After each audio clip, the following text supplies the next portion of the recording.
ભાઈ બે ચા આપજો તો. ના ભાઈ મારે સોડા પીવી હે. એલા ભાઈ ચા પીએ મજા આવશે. એલા ભાઈ આવો ઉનાળો હે આમાં ચા પીવાય? આમાંય ચા ની કિંમત શું હે, લોકલ થઈ ગઈ હવે તો.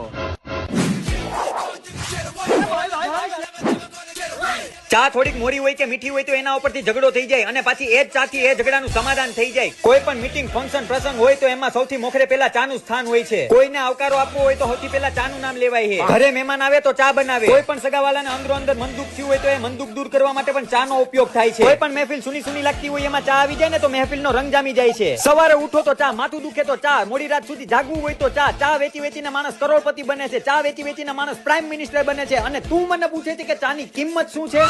અરે સવારના પોરમાં તાજા દૂધની આદુ, સૂંઠ, ગોળ અને તુલસીના પાન નાખીને ચા બનાવી હોય અને એને રકાબીમાં નાખી અને મંદ મંદ ફૂંક મારી અને જેને ચાનો હબડકો લીધો હોય, આ શું વાત કરું, આખા શરીરમાંથી આળસ નીકળી જાય અને કંઈક અલગ જ